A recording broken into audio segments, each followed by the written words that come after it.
final panel of the day today will be competition and collaboration with China for leadership in innovation. Please welcome panelists Dean Garfield, Tom Linebarger, Mark Warner, Gary Locke, and moderator Denise Young. We lost everybody. Yeah, exactly. We just lose the whole crowd. Good afternoon, everyone. So today we've talked a lot about American innovation. We've talked a lot about what we're currently doing as a country and what we need to be doing better to sustain our competitive edge. We're going to switch gears in this panel and talk about how China is pursuing innovation and what that means for the United States. So this panel obviously needs no introduction here in Washington, D.C., but just so you guys understand the caliber of folks we have here, I'm going to briefly introduce folks. Gary Locke, Governor of Washington State, also former ambassador to China and Secretary of Commerce. Senator Mark Warner, Vice Chair of the Senate Intelligence Committee, former Governor of Virginia, and also successful businessman before he entered politics. Tom Linebarger, who is the CEO and Chairman of Cummins. It's the largest independent diesel engine company in the world. He is also the chair of the Business Roundtable International Engagement Committee, which handles all of the work on trade. And Dean Garfield, who is president and CEO of ITI, an important voice representing the technology industry here on this panel, especially since the tech industry is often in the crosshairs of the trade dispute going on between US and China. Yes, we are. So I also want to remind folks in the audience here that you are able to ask questions of our panelists by going to askbrt.org, and I will be receiving them here on this iPad. Let me begin with you, Governor Locke. So you've seen China from many different vantage points, having served as ambassador from the Secretary of Commerce and also as governor of Washington.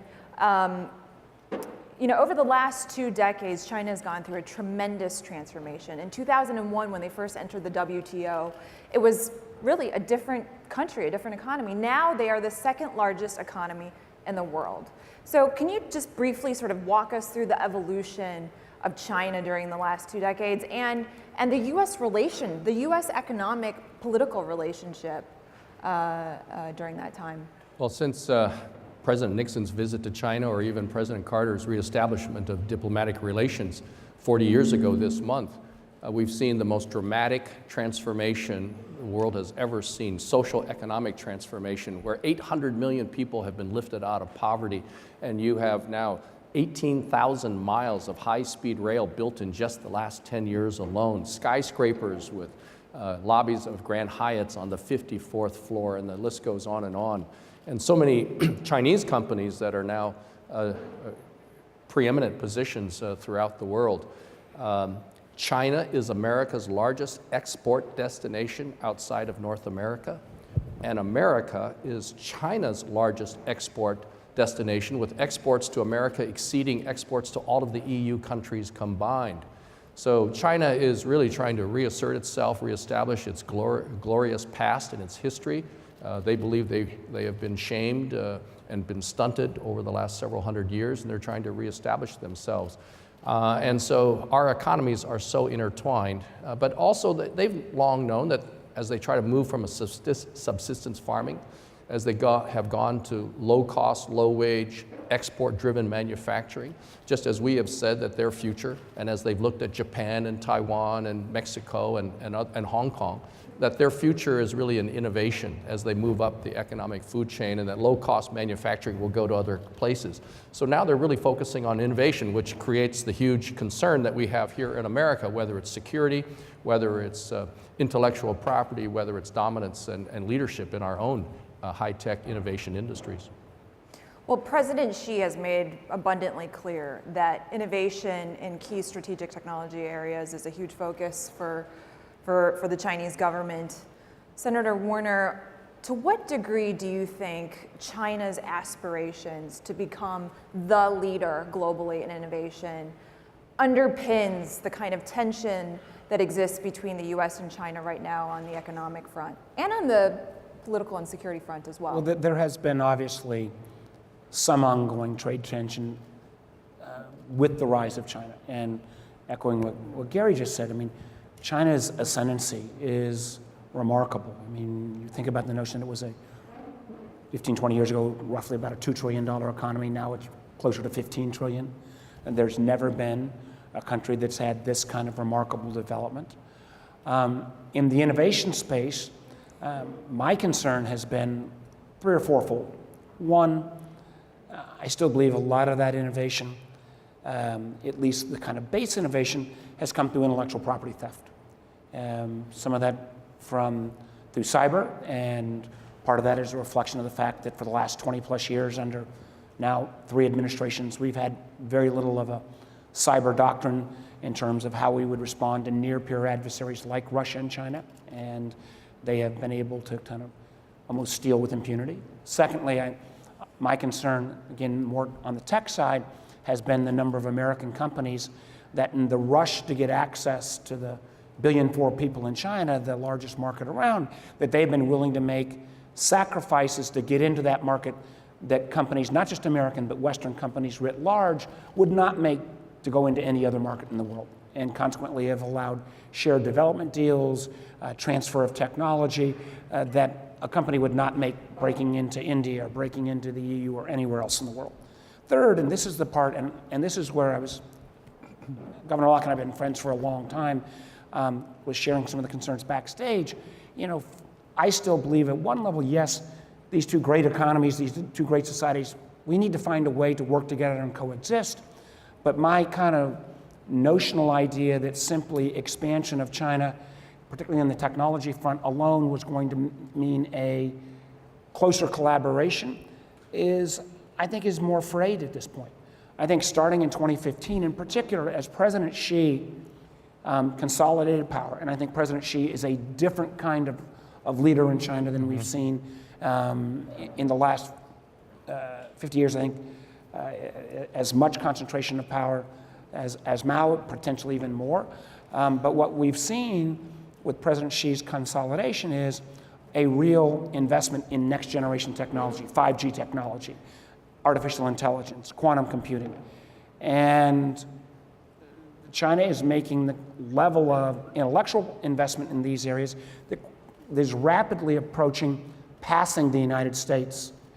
And I think many of the Chinese, some of the great success Chinese companies, Alibaba, Baidu, Tencent, I fear that they are, when push comes to shove, they will share their data, information, basic heart and soul with the Chinese government.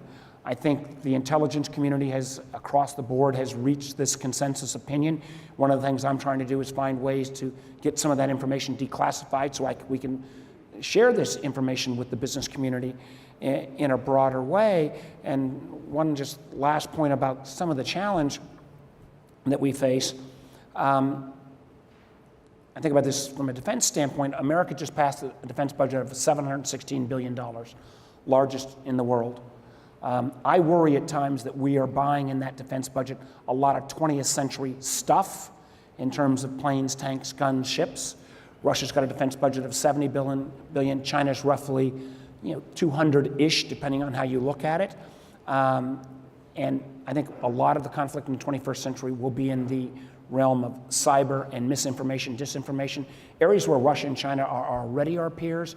And the delta between what we are spending on defense and China is actually investing in artificial intelligence, in next generation wireless 5G, in quantum computing, in a host of other areas where their goal, and they've articulated quite well, is not simply to be co-equal with the West, but to lead by 2025. And that is could be a good outcome or could be a very challenging outcome.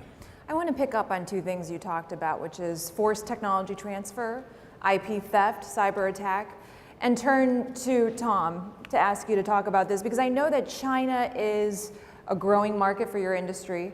It's increasingly difficult for you to do business there. To what degree are these types of requirements just to gain access to the China market creating really sort of an untenable situation for your industry, and how you're dealing with it? Well, Thanks for that, Denise. We started as an innovation-driven entrepreneurship company. It's just that we started 100 years ago. So we are essentially the startup, but it was so long ago that we're celebrating our 100th anniversary next year, so that's why I had to brag on that for just a second. But China played a major role in Cummins innovation and growth into the size company we are today. We had a very difficult time in the 1990s meeting the requirements of the Clean Air Act. We lived in a cyclical market in the U.S. where most of our market was selling to truck companies in the U.S. and it was up and down. And frankly, I don't think we'd be here if that was really our principal market alone today. So we were able to take technologies we developed to meet the Clean Air Act and go to China and basically provide engines there that were new technology that would help them address emissions problems they were having in China. And we grew our sales of engines a lot, which helped us invest in more technology in the US. So today we sell about 1.3 million engines globally. 500,000 of those are in China, just to give you a sense. So it's a big market for us. And it's not just big in the sense that, well, it's a lot of volume. It allows us to increase our R&D investment that we spread across all the technology we do. We are a major investor in electric powertrains today for commercial vehicles. Again, we are using volumes and other things we have in China to help fund that. It is challenging to do business in China. The things that you mentioned, most of our companies, most of the industries we participate in, we have to do through a joint venture. We cannot have a retail and service infrastructure except through a joint venture. There's a bunch of requirements that I don't know if we would do them in other markets, but we have to do them in China or we don't get to participate. It's not fair. That's not a level playing field. It definitely is not. I think it was set up when they were a developing country and it stays there, and that's not right. It should be changed. I think, but we have figured out a way to succeed in that country, even with all those barriers, in a way that's bettered Cummins, increased employment in the US, bettered our technology, improved our innovative capacity. So I would just say that all the challenges and struggles we've faced there have strengthened our company, not weakened it. Yeah. Would I like it to be more level? Yes, I would. Would I like to fix all those problems? Yes, I would. Would I like to see our prints not be stolen? Yes, I would. But I'd rather participate in the market with all those challenges than be blocked out. Sure. I was just in China a couple weeks ago, and we talked about tech transfer issues there. And what's apparent to me is that during a period of China's growth, they did depend on tech transfer from US companies to innovate, to develop some capacity. Now they're trying to go on their own. They're making massive investments into R&D.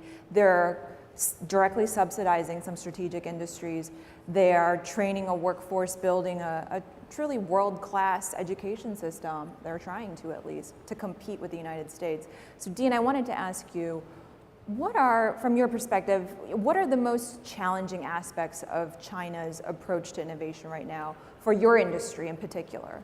I think it's actually what Senator Warner laid out, as well as what Tom pointed to, which is both sides of the coin. So Senator Warner laid out all of the challenges of competing in China, and the reality is it's hard to say that you're a global company while ignoring a fifth of the world's population. And so given that interdependence, how do we deal with the inflection point that we face today?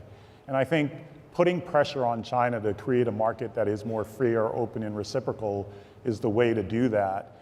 I think aspiring to drive structural change in China and to suggest that China is going to move away from being an experiment between capitalism and communism is overly ambitious. And so for the companies that we represent, the goal is really to get China to keep the commitments that they made when they joined the WTO and not abuse the privilege of being a part of that organization. And how's that going? I'd like to add on that. Well, it's not going very well, and that's why the point that Mark made earlier, Senator Warner made about the need for greater sharing of information and insight between the administration and the private sector, and driving in a way that is bidirectional and symbiotic will be more helpful than what we've had historically. I think part of the key problem, the fundamental problem, is the fact that in China, so many sectors of the Chinese economy are off limits to foreign investment, whether American or European or Western investment. And where investment is allowed, oftentimes it cannot be more than 49.9%, and therefore you have to have a partnership. And even if you, and then as Tom was indicating, and so many requirements of a joint venture. And when you have a joint venture, you're going to have to share your technology. You have to be very, very careful. I really think that, and these complaints are not just by American companies, but really foreign companies, Western companies. And I really think that the West should join together to impose the similar restrictions on Chinese companies doing business all around the world. I mean, if Microsoft and Amazon, in order to do business in China, must have a Chinese partner, then why isn't Alibaba or the other Baidu and other Chinese companies required to have a partnership in America or anywhere else in the country? I really think that America needs to really work with our allies to impose tough conditions on China to force them to really live up to their commitments when they join the WTO. And I would add, I think there was, again, because I would argue, again, there's a lot of literature, and part of this also needs to be, the intelligence community needs to be more forward-leaning so we can convince business leaders and others about the challenge. You know, I think there was a growing international recognition post-2015 through 2017 that there was both the consolidation of power by Xi, the reemergence of the role in a much more significant way of the Communist Party, and I think the notion that some businesses operating in China think that the companies are operating in a real market-based economy. At the end of the day, most of these companies are not responsible to their shareholders or their board of directors. They're responsible to the Communist Party, and that is just a price of doing business that people need to be aware of. And echoing what Gary said, I think there was this moment, you know, and I would argue that some of this could have been started under the last administration under President Obama, but with the beginnings of President Trump, to build this kind of global coalition, not anti-China, but to say, you have enjoyed the benefits of the WTO. You cannot, as a country now that is second largest economy, soon to be first, and in areas from patents issued to scientific publications made to investment in key areas of technology, you are number one or number two in most of these areas. You got to operate by the common set of rules. Instead, we've taken, and this is where I disagree with the trade policy of this administration, we've gone out and called Canada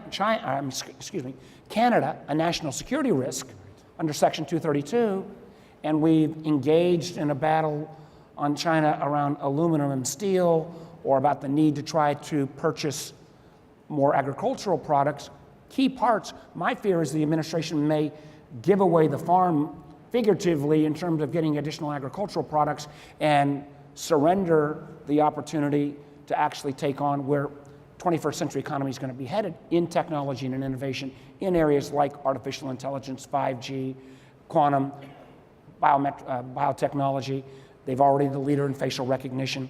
And in many of these areas, because of just the size of their population, the enormous investments they've made, the innovativeness of their economy, and the ability to share data across all of these so-called private companies may put us, and frankly the West, so far behind that you never catch up. Yeah, we certainly had that worry early on, to give the administration credit where they deserve it. You've seen a progression away from simply focusing on the trade deficit to focusing on how do you create a more fair, open, and equitable market in the ways that we are all talking about, looking at the ways in which, and the commitments that have been made that have not been kept. And so I think one of the things that's important for us to do in both the public and the private sector is to continue to reinforce the importance of the goals, to continue to reinforce what the strategy is here and what we really want to achieve with China.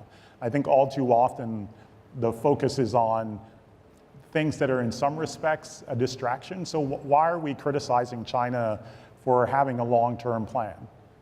It seems to me that there's nothing wrong with China having a long-term plan. What's important is the United States and other markets having a long-term plan in parallel, making sure that that long-term plan doesn't have elements of it that are unfair. So state actors funding in a way that creates a discriminatory marketplace. And so I think we need to hone in on what the goals are here so that we can actually achieve some success. Yeah, I don't think anyone would say that it's bad for any country to strive to be preeminent or world-class in any sector. Certainly we don't say that's bad of Europe in forming what became Airbus and a rival competitor to our own domestic aviation industry, Boeing, which is commercial airplanes in my hometown of Seattle, Washington. But the question is, how do they do that? And the previous panel in which we had Dennis Muhlenberg and others talking about unfair subsidies by the EU toward Airbus. We need to be very concerned about any unfair advantages or support that the Chinese government gives to all of these emerging industries, whether it's AI, supercomputers, quantum computing, et cetera, or electric vehicles. It's great that they have those aspirations, but it's not enough just for America to criticize how they do it and whether the support for those industries is counter to international rules. But what are we doing as a country to respond to maintain our preeminence in those fields? The National Science Board actually indicates that perhaps by the end of this year or within the next year, total R&D spending by the government of China and the private sector and all their businesses will exceed that of America. And from the previous panels, we heard about the role of DARPA and various government funding, whether it was to Qualcomm, some of the early stage activity of many of our companies in Silicon Valley. What are we doing now? I mean, the defense budget is at all-time high, but spending for DARPA... Domestic discretionary spending is at an all-time low. Right. And National Science Foundation, when you adjust it for inflation, it's all-time low. DARPA funding is relatively flat.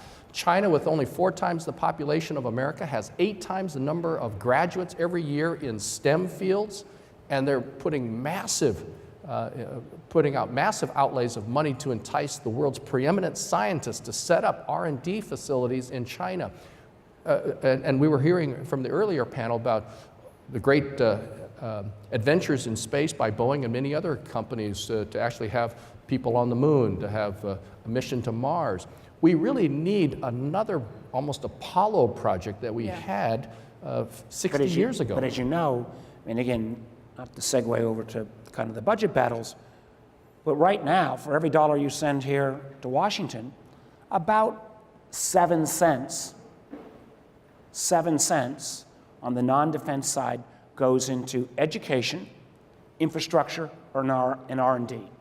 I was a venture capitalist longer than I've been a politician. I would never invest in an enterprise that spent less than 7% of its revenues on its workforce, plant and equipment, and staying ahead of the competition. That is a bad business plan for our country. So, and unfortunately, the administration is talking about even cutting domestic discretionary more on a going forward basis. So I agree, we do need this longer term plan, but we need also at least some immediate tactical challenges because, again, I used to be a telecom guy, the 5G standards will be set in 2019.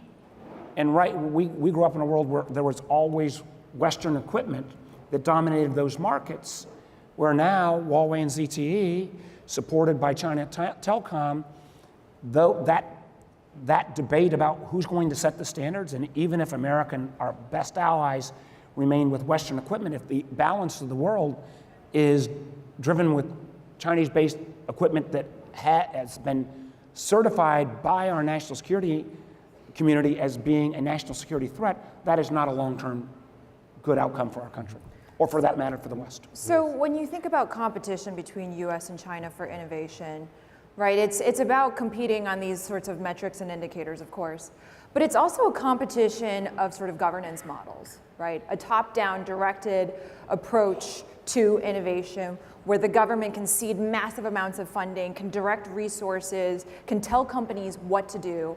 And then in our approach here in the United States, which is a market-based approach, where, frankly, long-term funding from Congress is hard to obtain. So Tom, turning to you on this, understanding these constraints, what can the US government do here? I mean, you're talking to the USTR, all the time. You're a businessman, but you're also a trade expert, I understand. So what kind of rules and commitments do you think we can we should be pursuing with regard to China? So one thing I was thinking about, I was talking with Dean backstage, I was thinking to myself that our biggest opportunity to impact China from a trade and security point of view was TPP, and we missed it, and how disappointing that was. And TPP should have been sold not only as a trade deal, but a national security deal. And how hard I sold it as both and still lost. But anyway. But I was still for it. You were for it, but I lost. So I guess. But you also noticed that many elements of the TPP were incorporated into the recent revisions They were. Of NAFTA.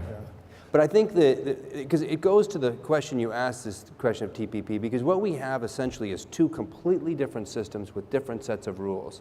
And so as a international company, you're essentially showing up to the playing field with a different set of rules and figuring out how you can compete.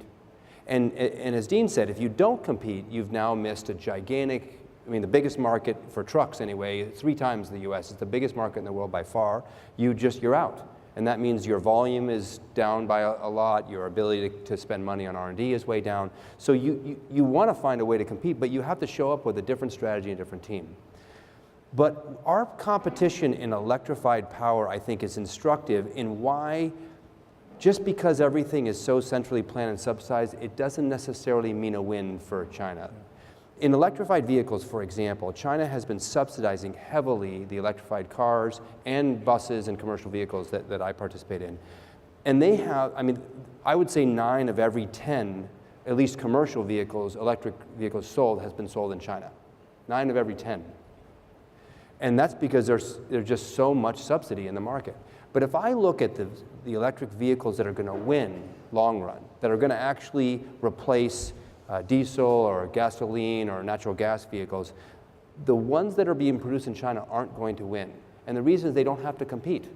They essentially, they are made to get the subsidy.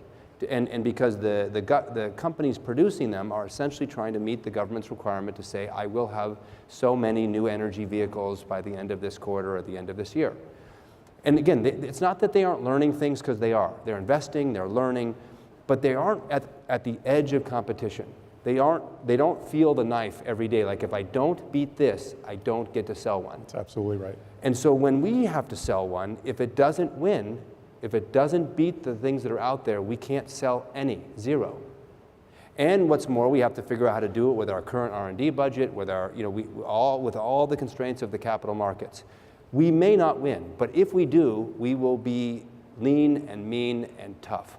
Well, and we will beat them. So what I'm thinking to myself is both strategies can work. A subsidy strategy, especially in the early years, to get people investing and moving.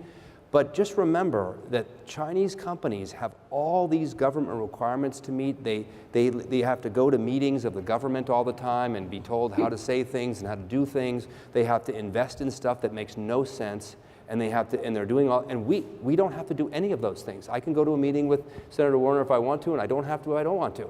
I can still. you obviously don't know Senator Warner. Exactly. There's some meetings I do need to go, and that's a good point. He does have subpoena power. But beyond that, the point is I get to operate to optimize for the efficiency and effectiveness of our company and our technology. That is a massive advantage that we enjoy. And we should not underestimate that in competition. It is a really big advantage. But I just want to make one quick point. Yes, sir. Chris. I think you're right. I think we've still got that secret sauce around innovation. But if you just take the electric vehicles for a moment, if Cummins defines a slightly better way on a design piece, what I worry about is you may get the ultimate design, but are all the component parts going to be still made in China? Well, say why that is bad, because part of the innovation that occurred here by Ford some 60 years ago, or actually longer now, was the idea of differentiated value. And so if China can do some subcomponent better that doesn't undermine the national security of the United States, why is that bad? We are 3 years into the Chinese 10-year plan, where they outlined in Manufacturing 2025 4 areas of technology that they wanted to focus on. They are not leading after 3 years in any of those areas. None, 0. And so I think as long as we can keep the notion of open, fair, equitable, then companies like Cummins will win every time. I think where we have to worry, Senator Warner, is where we lose that, whether through national security or other means where they're able to compete fairly and steal from the United States or steal from global companies generally. If your basic startup costs are smaller because you've not invested in all that R&D, but you've acquired the base technology through either a cyber theft or through a forced tech transfer, or what the Chinese have done very smart in terms of early stage investing in American startups. The amount of AI investment that China made 2 years back passed the lines crossed in terms of China into US versus North America into all of China. Then their cost of startup is much lower, and then you supplement that with tremendous incentives and government policy subsidies. It really does mean I agree with you. that our enterprises start at an enormous disadvantage. And all I'm saying is, let's have this market, but let's have it be an actual free and open market, not what's pretending to be right now. We're in adamant agreement. I think the only thing that I'm pushing back on, and perhaps even slightly respectfully, is defining the problem with sufficient clarity so we can develop a strategy and solutions that will actually work. Right. And so if we are broad in our definition of the problem with regard to China, the solution we develop will likely be quite broad and miss actually driving to a solution that will help the country both economically and on the national security front. And also, I think we need to be careful to think that innovation is like a secret recipe or a line of code or something like that. At least I can't speak for other industries. I can just speak for ours, and that isn't how innovation occurs in our industry. It's very iterative. You are essentially producing product after product after product and moving ahead technology. So we today still get regularly people steal prints. There's actually, you can go on and get Cummins engine prints on the web in China, and there's a price for each one. I kind of feel proud when it's expensive. It's unfortunately only like $300 or $400 to buy one, but you can buy a print and you could print it up. And we actually compete in the aftermarket with products that take a version of our name and they manipulate the name and they sell the product. And it is theoretically the same dimensions, but it actually doesn't work. And so I do think that innovation is not as simple as a recipe. I do agree with what you said that you can get a head start, but when we're talking about competing to win at the edge of these new technologies, the learning process, the edge of competition matters. But I would only, you need it in order to become a long-run innovator. I think there are many on the American business enterprise and others that have almost a kind of yesterday's mindset view. Well, yes, if China or others steal, it will simply be duplicative. And the message I want to convey is, particularly in the last 3 to 4 years, the quality of innovation in China has risen exponentially. Yeah, definitely no true. doubt. And even though you may say, well, their patents aren't the same as our patents. Well, are they getting better? Absolutely. They are. Their research isn't as good. Is it getting better? Absolutely. Yeah, absolutely. And just the sheer force, and to Gary's point earlier, China does have a plan. They've got an articulated industrial plan that, candidly, I wish we would have more of in this country. So, in the spirit of democracy and free markets, I have to take some questions from the audience. And there's a question that's actually directly related to your point, Senator Warner. When you look at China's approach to innovation, what are they doing better than the US? And is there anything that we can learn from China? Who wants to answer that? No, I would argue we can learn from the fact that the China 2025 program that President Xi's outlined has, I think, as well as anything I've seen in the world, articulated those industries that are going to be defining forces of how we live and how we interact in the 21st century. We could even borrow some of that blueprint, but it's going to require a level of governmental investment. And candidly, if you look at private sector R&D, and there are exceptions like your enterprise and others. But if you look at it at the macro level, we're declining as a nation on our R&D on the private sector side as well.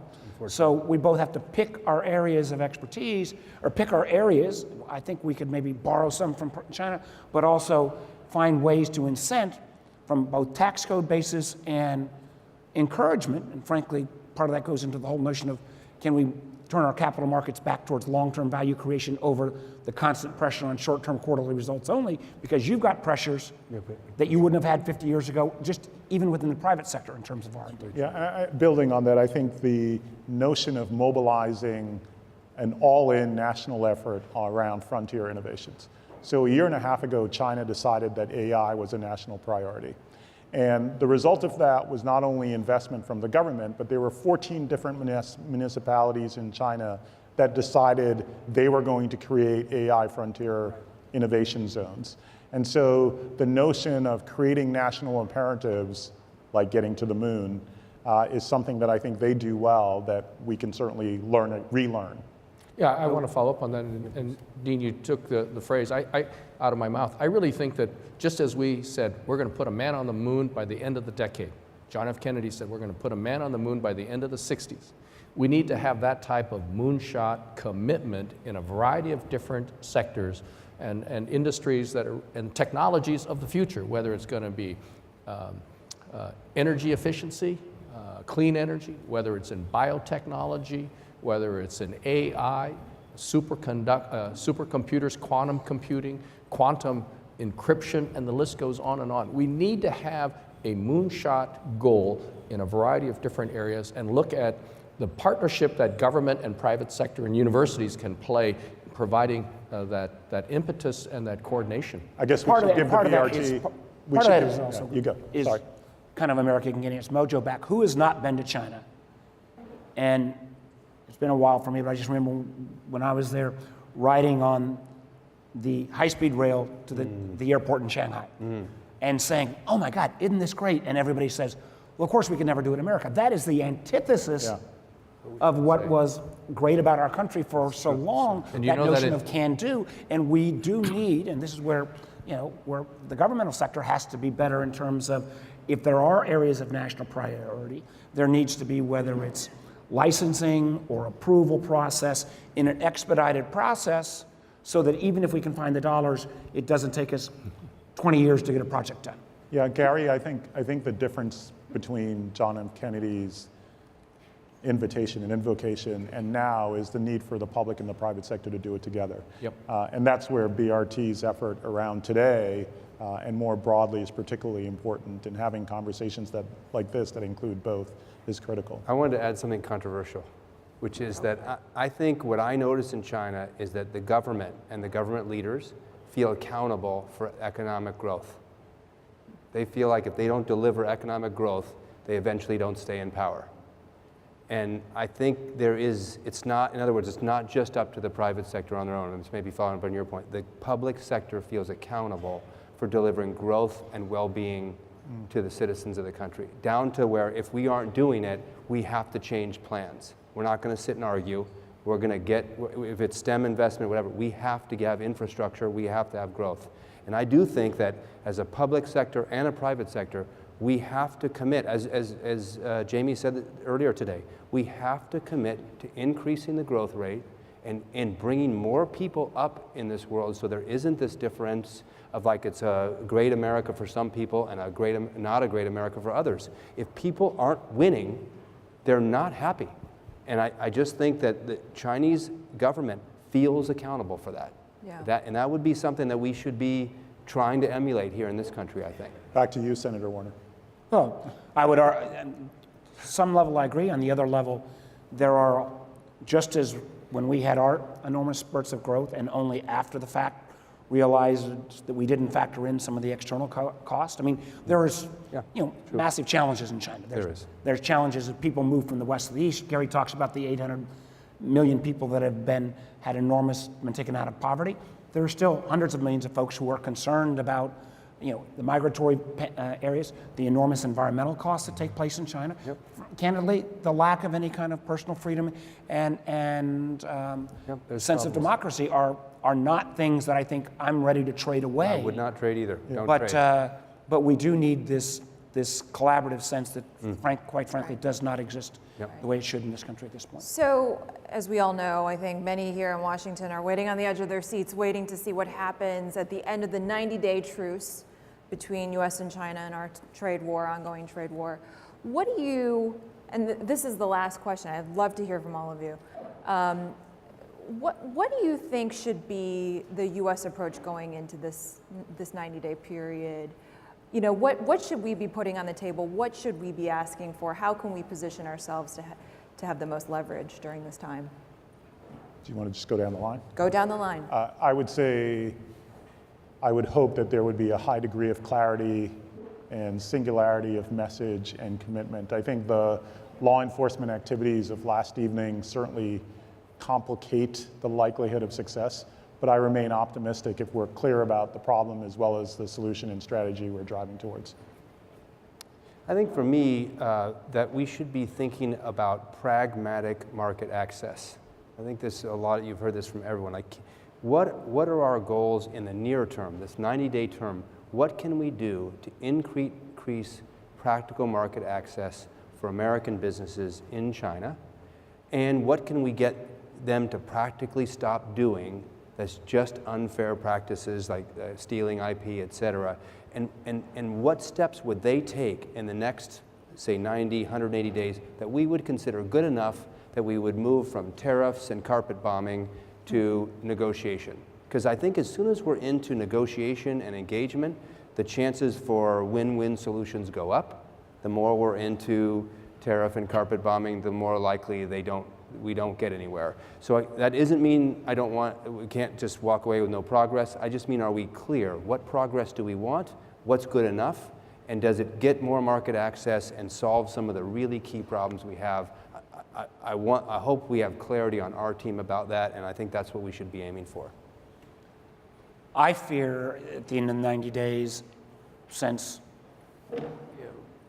the current status of this battle was created by this administration, which tends to create conflict so that then it can claim it solves conflict, that we end up with a short-term conflict win about X dollars of additional, like going back again to agricultural products, and lose the chance to build the kind of international coalition around technology, intellectual property protection, and the focus on where the challenges will really be in the 21st century, from electric vehicles to drones to AI to the list. And again, I'll go back to President Xi's China 2025 list, pretty darn good list to start on. That's where we ought to be looking for victories. Yeah. I would hope that the negotiations focus really on the intellectual property transfer of technology issues, not on the trade deficit. So if the Chinese start buying soybeans again, a lot of our agricultural producers are pretty much at maximum capacity anyway, and so is it just to reorder the stuff and go back to the level that it was a year or 2 years ago? Boeing can't build airplanes fast enough. These are long-term orders. So much of our manufacturing capacity is pretty much at full capacity anyway. We don't have enough people to fuel our factories. And so trying to make a really big dent in the trade deficit, I think, is illusory. We need to really focus on the forced technology transfer, the lack of market access, because when you close off sectors in China to foreign participation, foreign investment, and then you say, okay, they can invest in certain areas, but then it has to be with a joint venture partner.